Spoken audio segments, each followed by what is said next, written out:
নমস্কার, কেমন আছেন সবাই? আজ ছিল বরুথিনী একাদশী। সবাইকে বরুথিনী একাদশীর অনেক অনেক শুভেচ্ছা।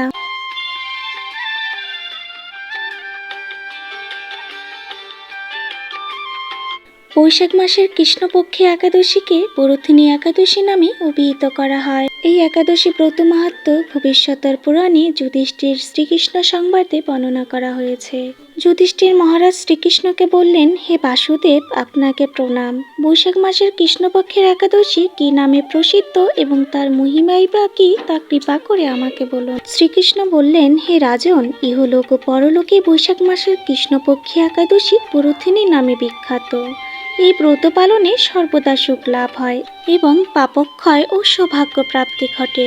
দুর্ভাগা স্ত্রীলোক এই ব্রত পালনে সর্ব সৌভাগ্য লাভ করে থাকে। ভক্তি ও মুক্তি প্রদানকারী এই ব্রত সর্ব পাপ হরণ এবং গর্ভভার যন্ত্রণা বিনাশ করে। মহাদেব শিবও এই ব্রত পালন করেছিলেন। 10,000 বছর তপস্যার ফল কেবলমাত্র এই বরুথিনী ব্রত পালনে লাভ হয়। যে শ্রদ্ধাবান ব্যক্তি এই ব্রত পালন করেন তিনি ইহলোক ও পরলোকের সমস্ত প্রকার বাঞ্ছিত ফল লাভ করেন।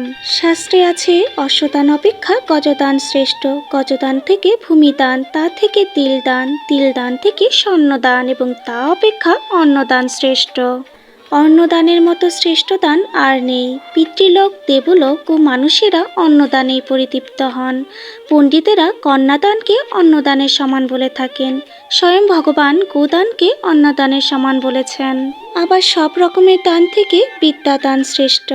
এই বরুথিনী একাদশী পালনের ফলে বিদ্যাদানের সমান ফল লাভ করা যায়। তাই যথাবিধি অনুসারে এই ব্রত পালন করলে সকল প্রকার পাপের বিনাশ ও অক্ষয় গতি লাভ হয়।